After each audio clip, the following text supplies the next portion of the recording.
जरमुंडी प्रखंड कार्यालय में बैठक का आयोजन। कृषि मंत्री बादल पत्रलेख ने की बैठक। कोरोना के बढ़ते संक्रमण पर की चर्चा।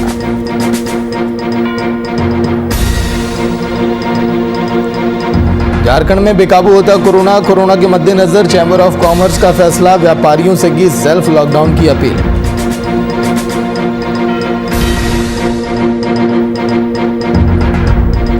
गिरिडीह वासियों को मिली सौगात। सदर अस्पताल में डायलिसिस कक्ष का हुआ उद्घाटन। मरीजों का होगा निःशुल्क इलाज।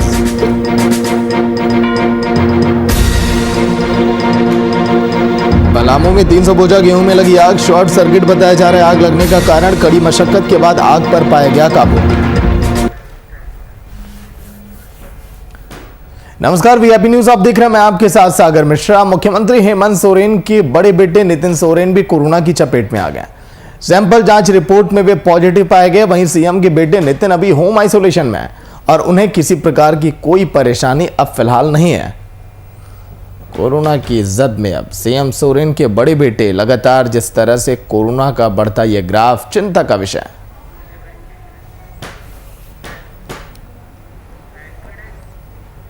कोरोना के दूसरे स्ट्रेन का कहर झारखंड में साफ तौर पर देखने को मिल रहा है, जहां आम लोगों के साथ ही साथ खास लोग भी कोरोना की चपेट में आ रहे हैं। इसको देखते हुए बीजेपी विधायक दल के नेता बाबूलाल मरांडी ने सूबे के मुख्यमंत्री को फोन किया और कोरोना की वर्तमान परिस्थितियों के बारे में बताया।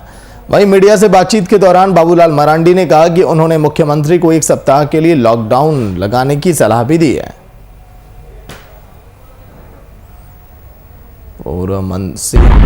कल शाम को हमने मुख्यमंत्री को टेलीफोन लगाया और इधर से तो बात नहीं हो पाई थी, लेकिन कुछ देर के बाद मुख्यमंत्री ने हमें रिंग बैक किया। फिर हमारी उनसे बात हुई और हमने मुख्यमंत्री को ये कहा कि भाई पहले तो आप कम से कम 1 सप्ताह के लिए कंप्लीट लॉकडाउन लगाइए ताकि इस चेन को हम लोग ब्रेक कर सकें। तो उन्होंने हमारी बात को सुना है। उन्होंने कहा कि हम लोग विचार करते हैं। तो हम उम्मीद करते हैं, क्योंकि अभी हमारे पास जितनी भी खबरें आ रही है, चाहे वो सोशल मीडिया के माध्यम से, टेलीफोन के माध्यम से, लगता है कि राज्य की जनता इस वक्त चाहती है कि लॉकडाउन हो।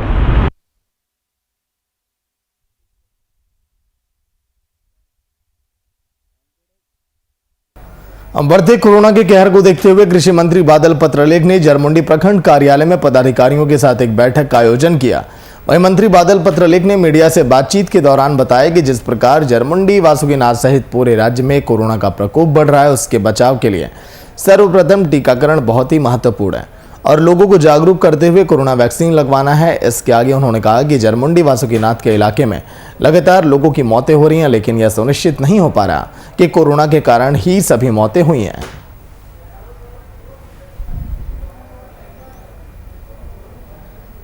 जिस तरह से पूरे राज्य सहित दुमका जिला में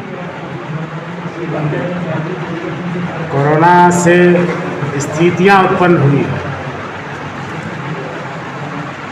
उसको लेकर पीपल में एक भय का माहौल है। कल 7 व्यक्ति की मौत हुई वासुकीनाथ और जरमुंडी के आसपास। कुछ की घर में मौत हुई, कुछ का सिम्टम्स वैसा था, लेकिन मेडिकली ये प्रूव नहीं किया जा सका कि उन्हें कोरोना था या नहीं था। संयोगवश यदि था तो उनके दाह संस्कार में जो लोग शामिल हुए होंगे, अज्ञानता के कारण जो लोग इस व्यवस्था में सहयोग दे रहे होंगे, वो हमारे सामने भीषण कुव्यवस्था उत्पन्न कर सकते हैं। इन सब को देखकर आज हमने सुबह ही जिले के उपायुक्त जी राजेश्वरी जी को निर्देश दिया।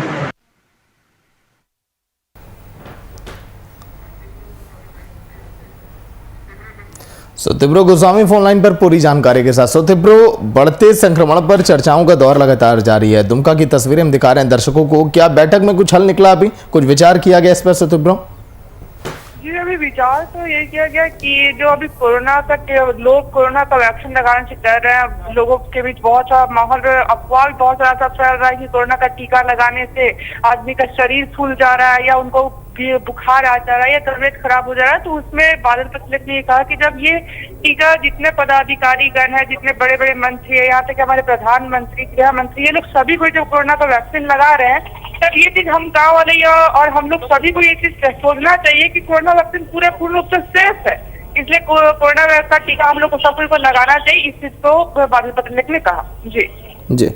लेकिन सुब्रु क्या लग रहा है, मौजूदा हालात को देखते हुए लॉकडाउन पर सरकार को विचार करना चाहिए या फिर अभी थोड़ा राज्य की परिस्थितियों के बारे में?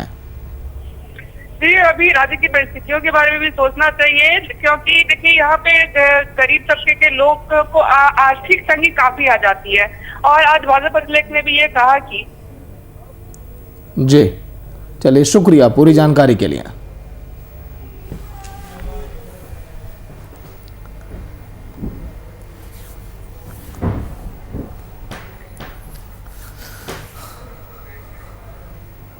मधुपुर उपचुनाव समाप्त हो चुका है और प्रत्याशियों की किस्मत स्ट्रांग रूम में कैद हो चुकी है, जिसके बाद जीत का दावा दोनों ओर से किया जा रहा है। सत्ता के प्रमुख घटक दल कांग्रेस के जहां जीत को लेकर कहे कि मधुपुर उपचुनाव का हाल वही होगा जो पिछले 2 उपचुनाव का हुआ था, वहीं बीजेपी ने भी अपने उम्मीदवार की जीत का दावा करते हुए कहा कि सत्ता पक्ष के उम्मीदवार की हार तय।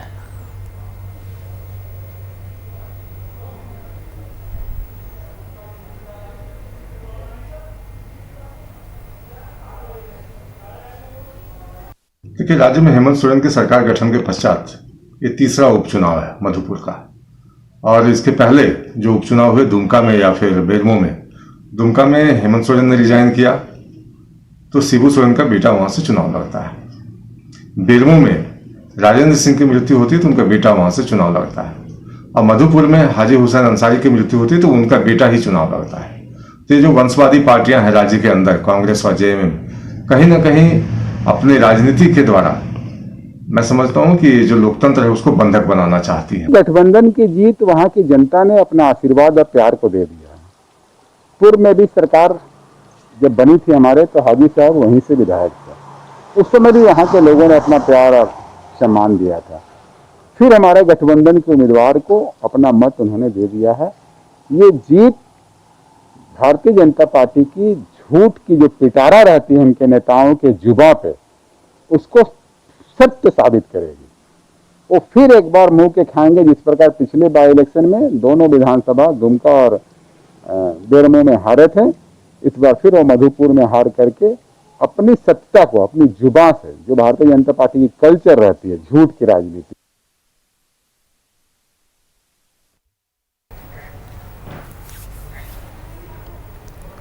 अब पूरे देश में कोरोना महामारी ने आतंक मचा रखा है। झारखंड में कोरोना का कहर साफ तौर पर देखने को मिल रहा है, तो वहीं झारखंड की परिस्थितियां अब बद से बदतर होती नजर आ रही हैं। जहां राज्य की जनता दर दर भटकते हुए नजर आ रही है, कहीं दवाइयों की कमी तो कहीं अस्पतालों में जगह नहीं। वहीं हालातों को देखते हुए विधायक सीपी सिंह ने कोरोना इलाज से संबंधित चीजों को खरीदने के लिए विधायक फंड से 20 लाख रुपए देने की अनुशंसा की और साथ ही साथ अपनी बातों को सूबे के मुख्यमंत्री तक पहुंचाने और राज्य सरकार को आगे आने की बात भी कही है।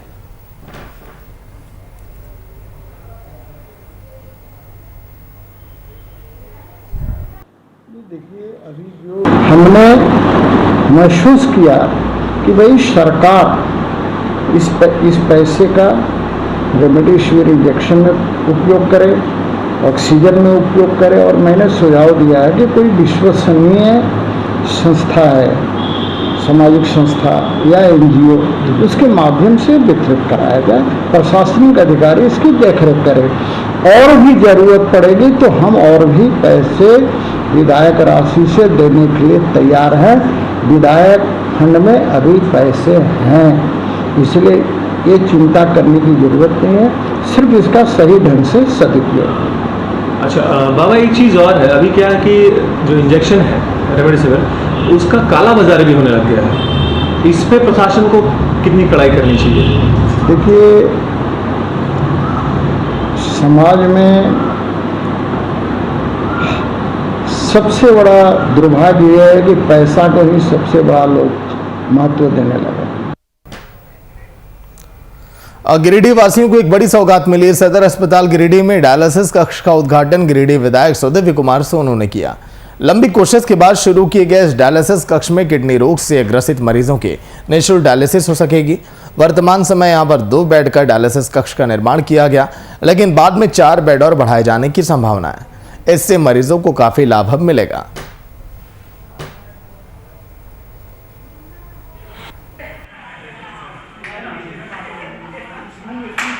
सदर अस्पताल में डायलिसिस सेंटर का जो है शुरुआत की गई है। बीपीएल जो भी पेशेंट हैं उनके लिए 100% फ्री मुफ्त में, और सामान्य रोगियों के लिए 1206 रुपये का सरकार के द्वारा निर्धारित करता। यहाँ अनेक स्वयंसेवी संस्थाएँ कोविड इस काम में लगी हुई हैं, जिनके ऊपर रोज बरोज दबाव बढ़ता चला जा रहा था। मेरा मानना है कि सदर अस्पताल में चालू इस डायलिसिस सेंटर से मरीजों को अच्छी सुविधा उचित दामों पर मिल पाएगी। और मैं कामना करता हूं कि आज 2 ही बेड शुरू हुए हैं, जल्दी जल्दी 4 बेड और शुरू हो।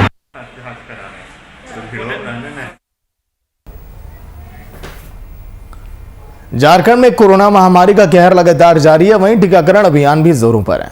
राज्य में बीते 24 घंटों में 28,067 लोगों को कोरोना का टीका लगा। पहला डोज 7,788 लोगों को दूसरा डोज दिया गया।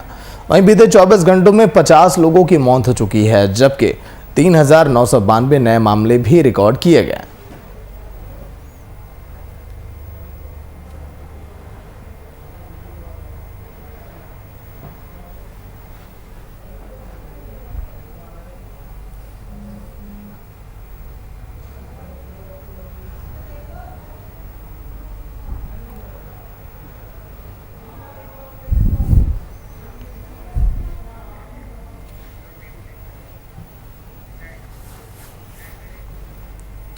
रामगढ़ में कोरोना को लेकर प्रशासन अलर्ट मोड में। ऐसी कड़ी में कोविड-19 के प्रोटोकॉल का उल्लंघन करने वाले दुकानदार और सब्जी बाजार लगाने वाले लोगों को जिला प्रशासन के द्वारा फटकार लगाई गई और उसके बाद सब्जी बाजार को बंद करने के लिए कहा गया।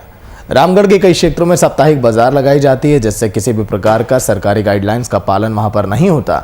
इसको लेकर जिला प्रशासन की ओर से कड़े कदम भी उठाए जा रहे हैं।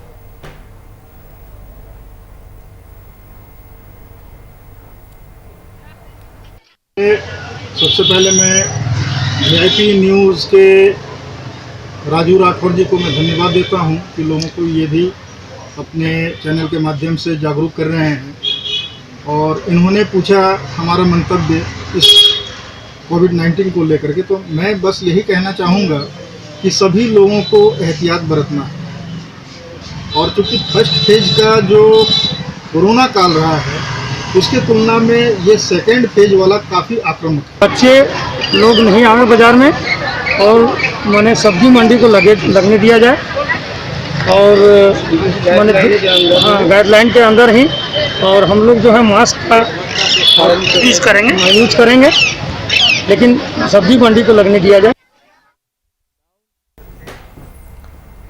झारखंड हाईकोर्ट में सदर अस्पताल से संबंधित मामलों की सुनवाई हुई, वहां जहां chief justice doctor Ravi Ranjan और जस्टिस सुजीत नारायण प्रसाद की खंडपीठ की सुनवाई के दौरान मुख्य सचिव वहां पर मौजूद रहे। जहां कोर्ट की ओर से मुख्य सचिव और राज्य सरकार को निर्देश दिया गया कि कोविड पेशेंट को लाइफ मेडिसिन, रेमडेसिविर और ऑक्सीजन सिलेंडर के साथ ही साथ उपयोग में आने वाली दवाओं के साथ ही साथ आवश्यक वस्तुओं की कालाबाजारी को समाप्त कर तुरंत मुहैया कराने की व्यवस्था की जाए।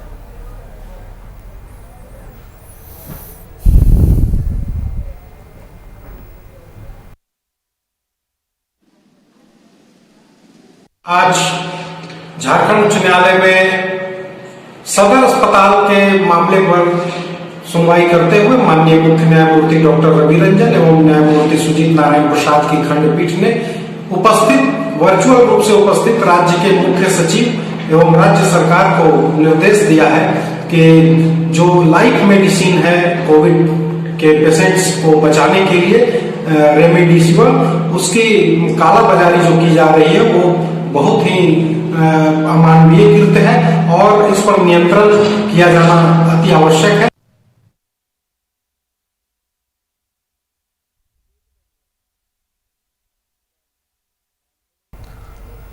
कोरोना वायरस का असर अब सीधे न्यायपालिका पर दिखने लगा है। लगातार कोरोना संक्रमित मरीज सामने आ रहे हैं। अधिवक्ताओं को देखते हुए बार काउंसिल ने 25 अप्रैल तक वर्चुअल सुनवाई में शामिल नहीं होने का फैसला लिया।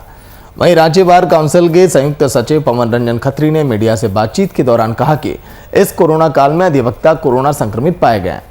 ऐसे अधिवक्ता हैं जिनके पूरे परिवार इसकी चपेट में है और कई वरीय अधिवक्ताओं की मृत्यु भी कोरोना से हो चुकी है, जिसको देखते हुए बार काउंसिल ने बैठक का निर्णय लिया है कि 25 अप्रैल तक किसी भी तरह के न्यायिक कार्य में अधिवक्ता भाग नहीं लेंगे।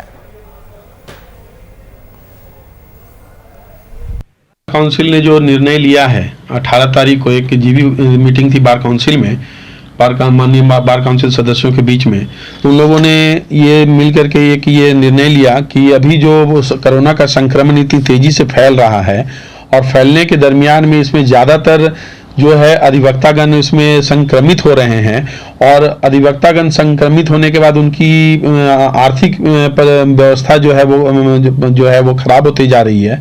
साथ ही साथ उनको मदद करने वाला कोई नहीं है और संक्रमण इतनी तेजी से फैल रहा है कि उसमें बचने का मौका भी नहीं मिल रहा है और आदमी जो है उसकी मृत्यु हो जा रही है।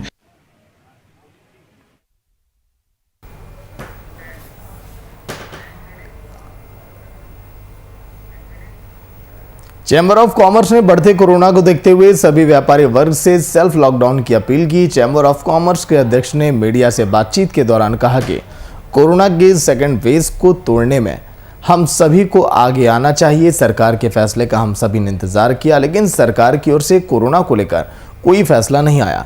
इसलिए हम सभी का कर्तव्य बनता है कि हम सेल्फ लॉकडाउन करें।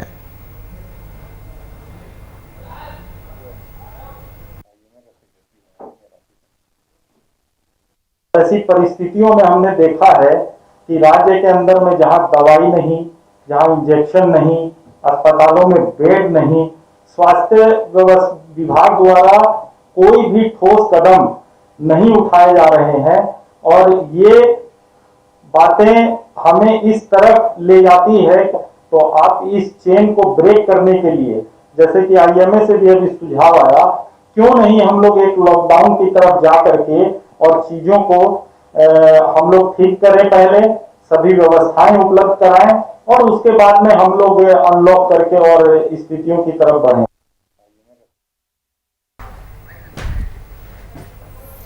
कोरोना के मद्देनजर चैम्बर ऑफ कॉमर्स का फैसला, रांची की ये तस्वीर। लेकिन क्या इसको मानेंगे तमाम व्यापारी, ये भी देखना है, क्योंकि जिस तरह से व्यापारियों के सामने तमाम परिस्थितियां आई, इसको लेकर वो परेशान हैं। क्योंकि शुभम कुमार फोन लाइन पर पूरी जानकारी के साथ। शुभम, चैम्बर ऑफ कॉमर्स ने जो अपील की है लॉकडाउन की कि व्यापारी तमाम सेल्फ लॉकडाउन करें, क्या इसको माना जाएगा? क्या आपको लग रहा है व्यापारी मानेंगे इसे? जी सागर, बिल्कुल अब व्यापारियों को मानना ही पड़ेगा, क्योंकि जो झारखंड में मौजूदा स्थिति है कोरोना को लेकर के, वो कह सकते हैं अब भयावह स्थिति का रूप लेते जा रही है। और लगातार कुछ व्यापारी संघ ऐसे भी हैं, वो लगातार मांग कर रहे थे मुख्यमंत्री से कि झारखंड में लॉकडाउन लगा दिया जाए, 15 से 20 दिनों का ये लॉकडाउन रहेगा। लेकिन मौजूदा परिस्थिति को देखते हुए लगता है कि इस बार लॉकडाउन लगाने की आवश्यकता है झारखंड में। जी लेकिन क्या के लिए, व्यापारी वर्ग के लिए है या फिर अन्य सभी के लिए भी आगे इस पर विचार अब किया जा सकता है? शुभम, देखिए सागर, ये सेल्फ लॉकडाउन का स्वरूप लेता जा रहा है और जिस तरीका से राज्य की जनता कोरोना से भयभीत नजर आ रही है और जो बढ़ते हुए आंकड़े हैं, उस आंकड़ों के अनुसार तमाम लोग अब एहतियात बरत रहे हैं। सरकार से लगातार अपील कर रहे हैं कि लॉकडाउन लगाना अनिवार्य है। अगर लॉकडाउन नहीं लगाया गया तो परिस्थितियां हाथ से निकल सकती है और हालत बद से बदतर हो सकते हैं। जी जी, चलिए, शुक्रिया पूरी जानकारी के लिए।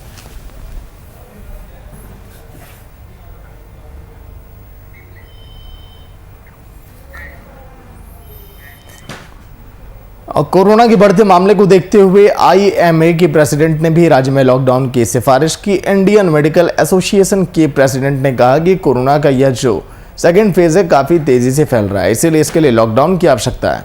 सरकार को इस पर निर्णय लेना चाहिए, क्योंकि जिस प्रकार से अस्पतालों में बेड और दवा की कमी हो रही है, उसे देखते हुए लॉकडाउन बेहद ज़रूरी है।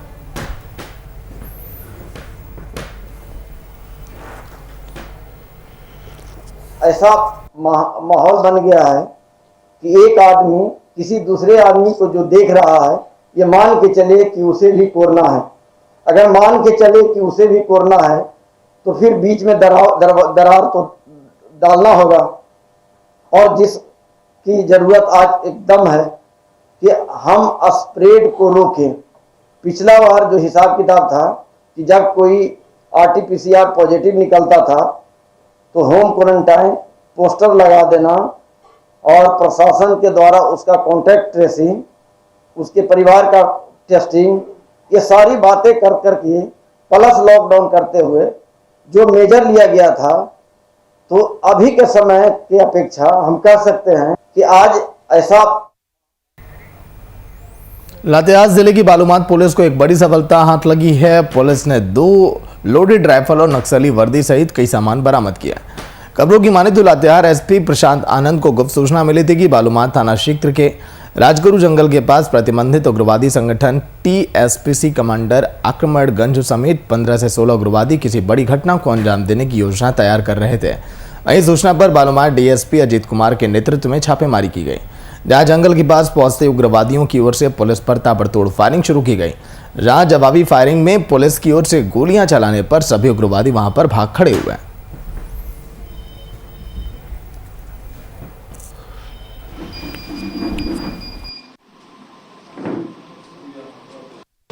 कल छापामारी कार्रवाई की गई। छापामारी के दौरान हथियार की बरामदगी हुई है। किसी की गिरफ्तारी और किस संगठन से जुड़ा हुआ मामला है? किसी की गिरफ्तारी और किस संगठन से जुड़ा हुआ मामला है? TSPC से जुड़े हुए हैं। अभी गिरफ्तारी नहीं हो पाई है। हम लोग प्रयास में जल्द गिरफ्तारी होगी।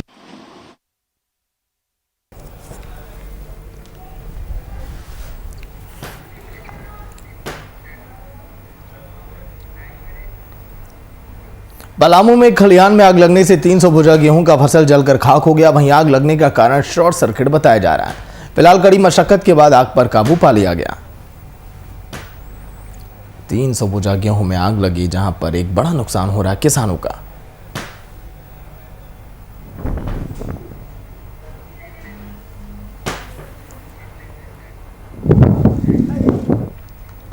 जामताड़ा के नारायणपुर थाना के खरीटान टोला से डकैती की खबर सामने आई, जहां पारा शिक्षक हीरामन मंडल के घर में डकैती की वारदात को अज्ञात चोरों ने अंजाम दिया। बताया जा रहा है कि सोना चांदी सहित 10 लाख से अधिक की डकैती हुई। वहीं पुलिस पर ग्रामीणों के फोन नहीं उठाने का आरोप भी लगाया जा रहा है।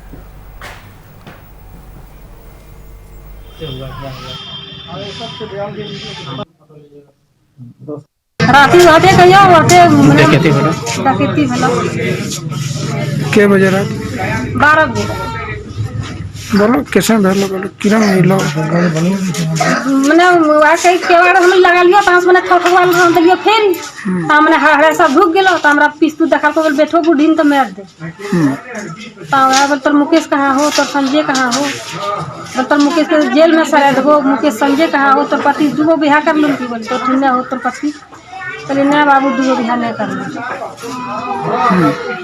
तो बर्बाद हमरा बैठा रखल को सब सामान हां ता सब सामान ले लेल ता सब सामान लेके ता हमरा वहां गेलो घर। पहले मेरे पत्नी को उठाया, उसके बाद हम दूसरा घर में सोते थे, हमको उठाया, मुकेश को उठाया, सब घर से लूट कर मैंने 10 लाख का संपत्ति ले गया। सोना चांदी नगद 300 LCD 300 बड़ा मोबाइल 2 ठो टैब बर्बाद दिखाकर मैंने ले गया। कितना संख्या में था वो लोग? 15-20 संख्या में था। पहले उधर से कोई आया तो हम लोग को पता नहीं था, तो जैसे मम्मी को गेट खोलवाया तो मम्मी गेट खोल दी। उसके बाद मम्मी को मतलब पकड़ लिया और बोला कहाँ पैसा कहाँ है, सामान कहाँ है, तो सब जितना भी सामान था मम्मी के घर में सब लेकर वो लोग पिस्तौल लाया था, पिस्तौल था, वो लोग हथियार भी था हाथ में। उसके बाद पापा का रूम गया, तो मम्मी को भी साथ में ले गया और उसका भी रूम खुलवाया। तो उसमें भैया भाभी रहते हैं, तो भैया भाभी नहीं थे घर पे, तो उसमें जेवर्स थे, पैसा थे कुछ, वहाँ भी पूरा सब कुछ सामान ले लिए। उसके बाद मेरा रूम हमको पता नहीं था, तो पापा ने खोलो तो हम तुरंत खोल दिए।